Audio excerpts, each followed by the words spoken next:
Okay, good afternoon everyone. Welcome to today's press conference to preview the Premier League game against Manchester City. If you'd like a question, please use the raise hand function on Zoom. We'll get round to as many as we can. We'll start with the broadcast section, and that will be Gary Cottle of Sky Sports News. If you can unmute yourself, Gary, and away you go. Hello there. Can you see me and hear me, Thomas? Absolutely, yes. Forgive me, I know we're here to talk about Manchester City in the Premier League, but first of all, now that the dust has settled, I just wanted to ask you how everybody around the training ground is feeling after that amazing night on Wednesday.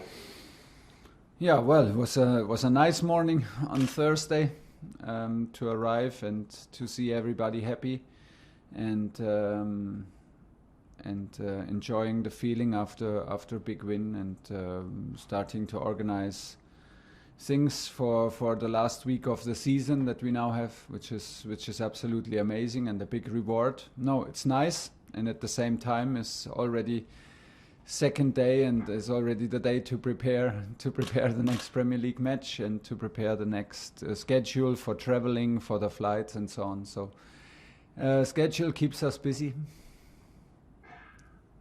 Planning for your trip to Istanbul, but of course fans as well planning a trip if they can get a ticket and they can get there. It's still quite a dangerous place in terms of COVID. Do you have sympathy with the argument for playing the game here in England? I didn't know that there is an argument or like a discussion around it.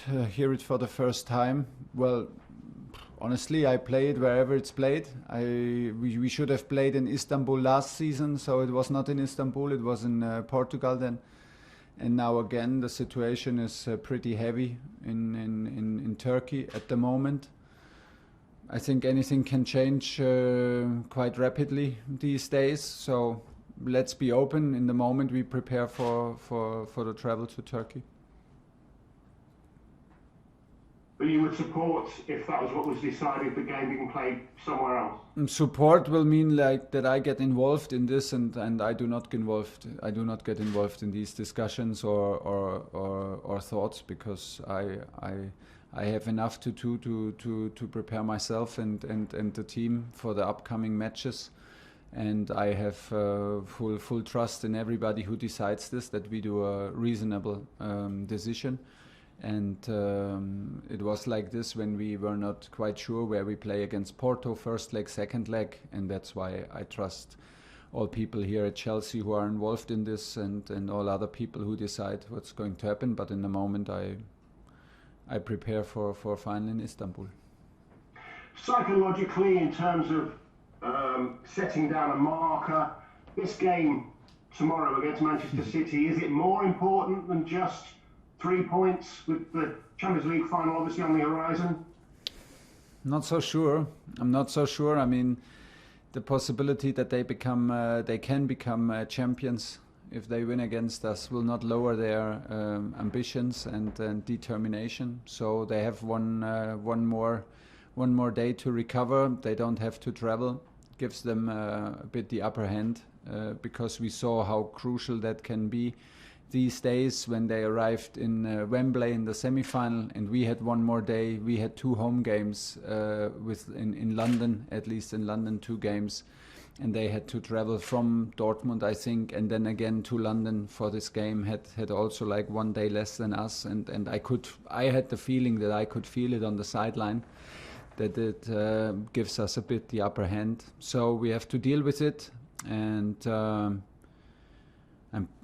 I think that the final in Istanbul will be pretty unique, no matter what the score is tomorrow, no matter if we win or if they win or if we play a draw. I think that both teams will reflect enough that this one game in football and this special game in Istanbul can turn any result around. That is the outcome tomorrow. So I try to prepare it in a normal way. It's the challenge right now is to get to get our tiredness out of the legs and out of our brain, to get a refocus And this is the target right now, to be in good shape tomorrow, and then we see. Thank you. Thanks. Alistair McGowan, BBC. Hi, Tommy. Hi. I just wanted to ask you how important it is for you from a personal point of view to make it to the Champions League final after what happened last season. Like in terms of a revenge or like satisfying that I'm again there, no, I don't have these feelings in me. It's of course very satisfying on a personal level, but not because what happened in December. It's just because of the fact that I'm absolutely grateful to have the possibility to arrive again in a final, which is in Champions League, which is absolutely huge. I told you many times that I'm grateful that I have the chance to work in football in general and to work on this kind of level. I'm super grateful for all people around me who push me, who gave me confidence, who gave me trust. And to have a challenge now here in Chelsea feels so good from the first moment. And to arrive with this club and this team in Istanbul is a huge reward for me personally.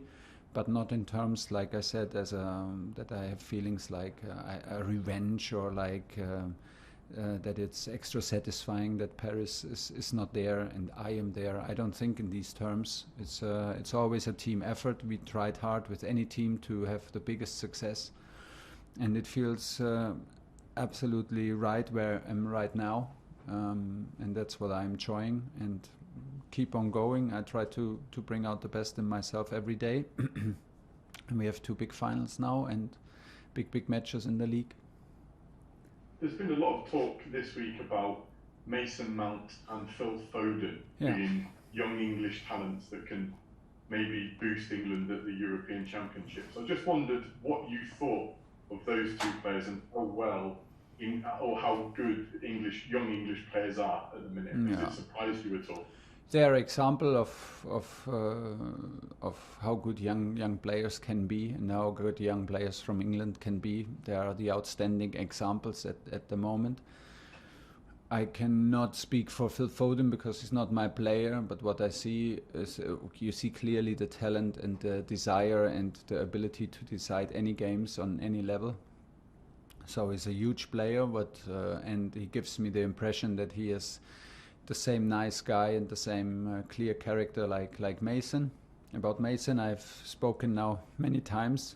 It's outstanding, and he has the full package in terms of mentality, of being humble, of work ethic, and of course of talent. So the national team can be very, very happy to arrive with these kind of players because they are absolutely reliable on highest level, and most important, they are hungry. And they are humble, and they behave exactly how you want to behave. Players in this age, they want to learn, they want to be better, and it seems like they don't feel the pressure, which is pretty amazing, and so can be happy. But before they arrive in Europe, in the European Championship, they both want to have the success for their teams, which means that they will play against each other in the final. And just last of all, when you go up against Pep Guardiola, what sort of emotions does it stir in you? First of all, if you play against Pep, you know that the most difficult games has arrived, because he is coach of the best teams in Europe now, and he leaves his footprints, and his style of play is full of courage and full of quality and full of flexibility, and his teams are always super hungry to win. He transforms any team into a winning machine. So it was like this with Barcelona, it was like this with Munich, and it's the same with Man City. They are the benchmark in the league, obviously. It's a big gap, but like we did in the semi-final, it's on us to close the gap for 90 minutes, and then we will do the same thing in the final, and we will arrive, especially in the final, full of confidence, because we have the feeling we deserve to be there, and we worked hard for that to be there. So, but once you arrive, like I said, against Pep, you know the level is high, and you need to be on your very best coaching level to push your team to full confidence. and to hopefully play on the best level, because like I said, they are used to win. They are very, very regular team on a highest level, and it's another big challenge tomorrow. Moose, talk sport. Hi Thomas, how are you? I'm fine. Good. Can I first ask you what success is this season? Is it winning all three things you go for, which are all three, FA yeah. Cup, Champions League, and top four? Well, we will try exactly this, because I cannot judge now and judge any result higher or any outcome higher than the other one, because it does not work like this. For me, it never worked like this, not on youth level and not in professional level of football, that you judge your goals and make one goal more important than the other. It simply does not work like it. Reality is that you have to worship every day, and you have to stay with your feet on the ground, because if you arrive in a final, fact is you have nothing won yet, and we don't want to be participants in the final. We want to win it. This club is for achieving finals, but this club is for winning finals, and winning football games, and this is the target. So it's we do good if we keep our feet on the ground, if we keep our momentum going, if we keep our atmosphere, which is built on hard work, determination, good atmosphere, and the laughter every day, and a lot of respect and joy during the time that we spend together in Cobham here. And this is what we have to do. We have to absolutely focus on the process, and then we get hopefully the reward. We cannot focus on the result and on the reward at the end and determine success only by that, because that will bring us into a reactive position, and we don't want to be reactive. We want to work hard, that we earn the results, and this is what we did so far. And the challenge is to constantly keep on going every day, step by step. So you're playing City tomorrow, and you've still got them in the Champions League final. I mean, are you going to play exactly the same way you did at Wembley in the FA Cup semi-final, or are you going to keep your powder dry ahead of the Champions League final? What sort of tactics are you employing tomorrow? Yeah, good question. Not decided yet.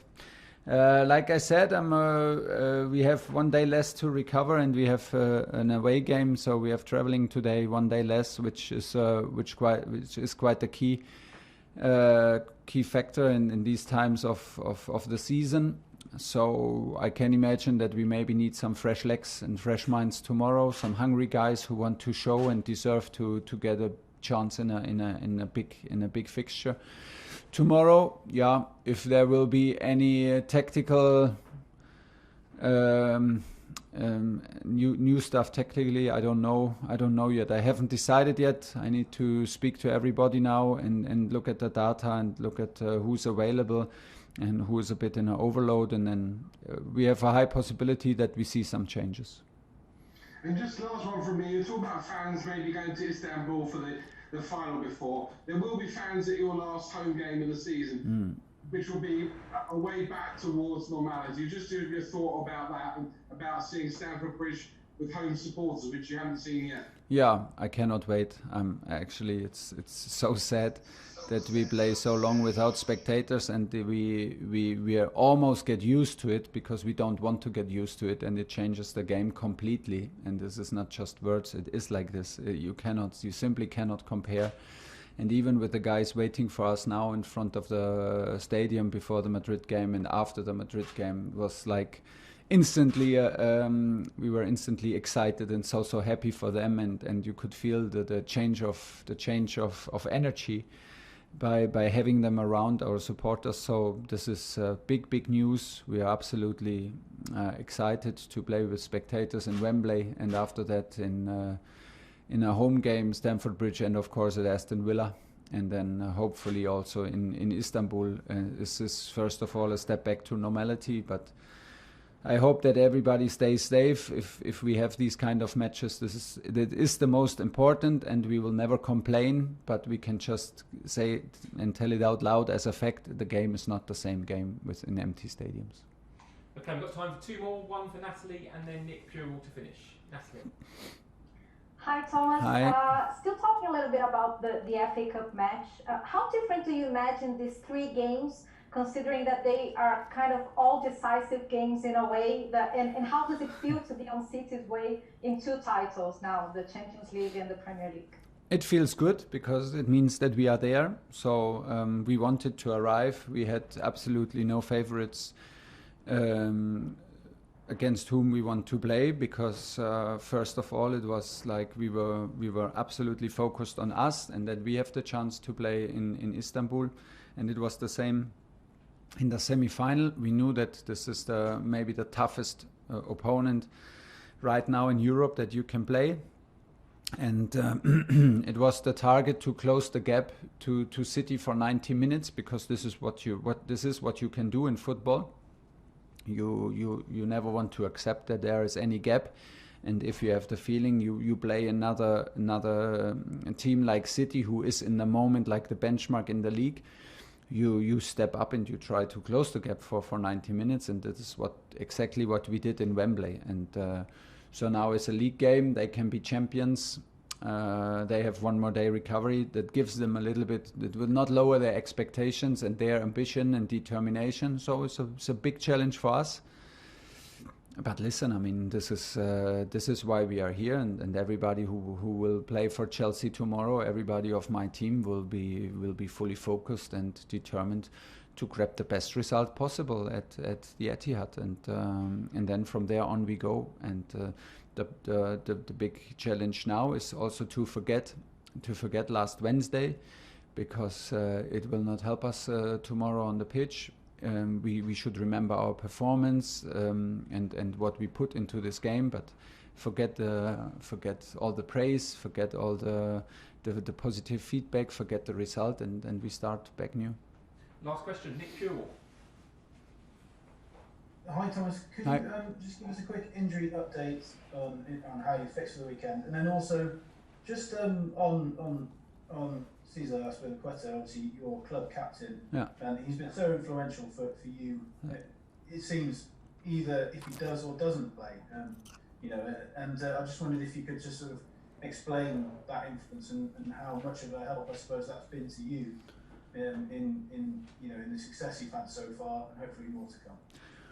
Yeah, he's a huge factor, a key factor, and a key player for me in this club. He is what he for me expresses everything what I think is typical for Chelsea.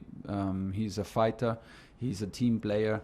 He does not accept limits. He's always available. He is top professional, and at the same time very nice guy, and a very deep in him, absolute team player, and a guy who loves sport and who does everything to play on this level. He's very self-aware, very self-reflected, and it's a pure pleasure to have him in the group.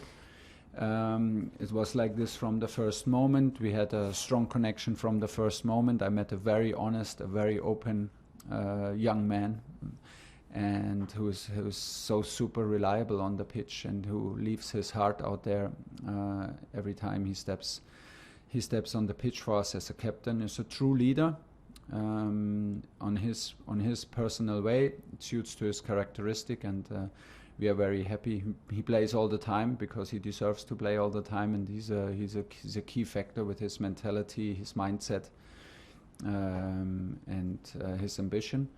For the injury list, does not change much in the moment. We have still one training now to go, but Kova is out, unfortunately, still.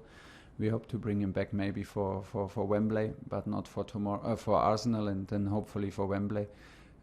It will be tight. It will be tight even for Arsenal, but for tomorrow he's sure out.